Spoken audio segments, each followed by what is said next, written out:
Hello साथियों, आज हम पढ़ेंगे पर शांति कायम रखने के लिए सदाचार के लिए प्रतिभूति और जब कार्यपालिक मजिस्ट्रेट को कोई इस्तगासा प्राप्त होता है तो उसकी सच्चाई की जांच कैसे करते हैं, ये हम इसमें बताएंगे आपको।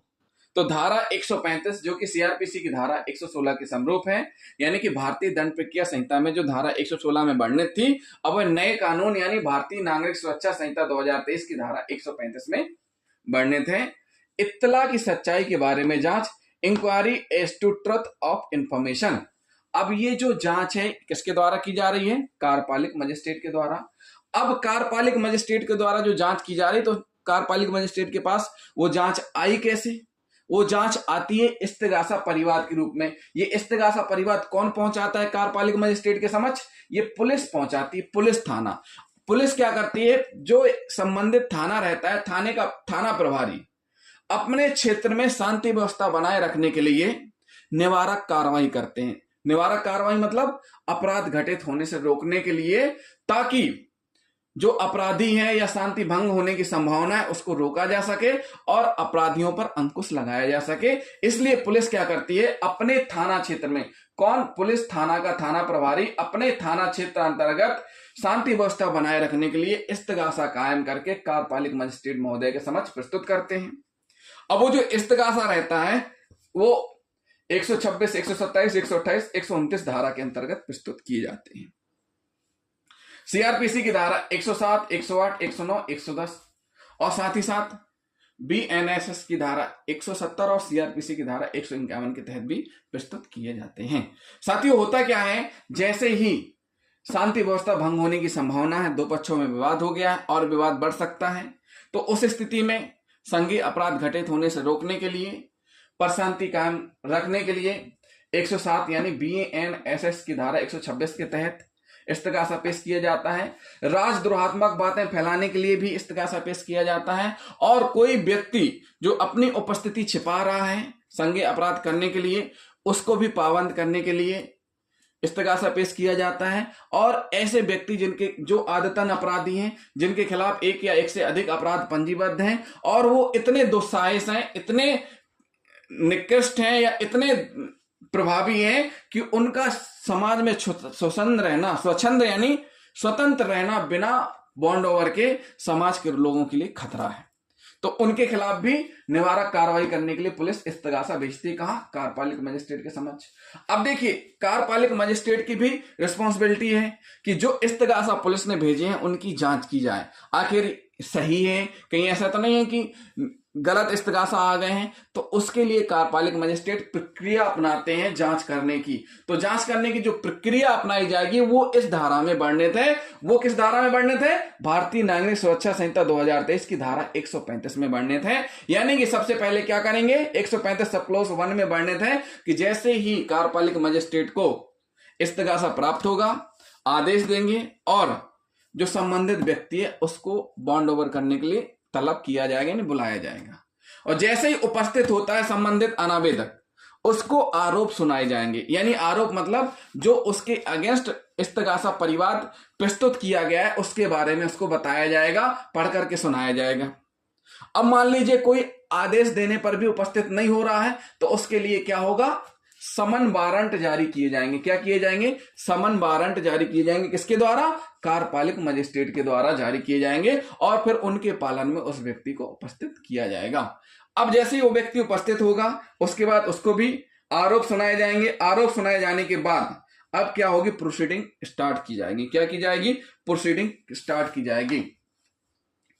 सुरेंद्र सिंह बनाम बीरेंद्र सिंह का एक मामला है पटना उच्च न्यायालय का, वो हम आपको थोड़ा सा डिटेल में बता देते हैं, शॉर्ट और डिटेल दोनों चीजें, क्योंकि ये जो वीडियो बहुत महत्वपूर्ण होने वाला है साथियों, इसलिए इसको नोट भी करते जाएं। और कोई ऐसे पॉइंट या कोई ऐसा बिंदु जो आपको समझ में नहीं आता है, हमें कमेंट करके आप बता भी सकते हैं, पूछ भी सकते हैं।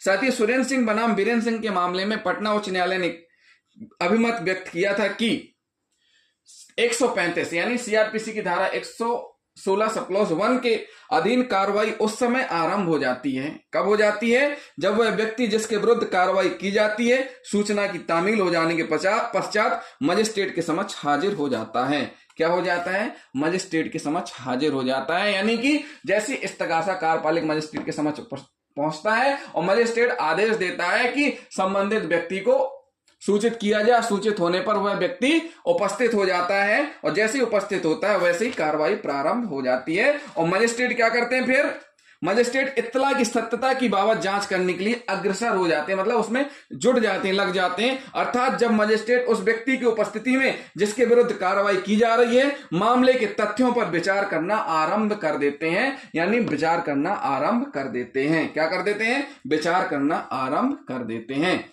इसी प्रकार सुमनलाल बनाम भगवंत सिंह के मामले में भी माननीय न्यायालय ने कहा है कि इस धारा के अधीन उस समय अभियुक्त के विरुद्ध जांच प्रारंभ हो समझी जाएगी जैसा कि उसको पढ़कर सुना दिया जाएगा। जैसे जो आरोप लगे हैं उपस्थित हुआ उसको पढ़कर सुनाया जाएगा कि आपके खिलाफ ये आरोप लगे हुए हैं और समझा दिया जाता है तथा उसके विरुद्ध लगाए गए अभिकथनों के बारे में अभिवचन करने के लिए कहा जाता है। तो साथियों ये सोहनलाल बनाम भगवंत सिंह का मामला है हिमाचल प्रदेश हाईकोर्ट का। उसमें भी ऐसा माननीय न्यायालय ने कहा है कि कब स्टार्ट हो जाएगी? जैसे ही वो उपस्थित होगा स्टार्ट हो जाएगी। उसके बाद होता क्या है? सब क्लॉज 2 में बताया गया है 135 सब क्लॉज 2 में जांच करना।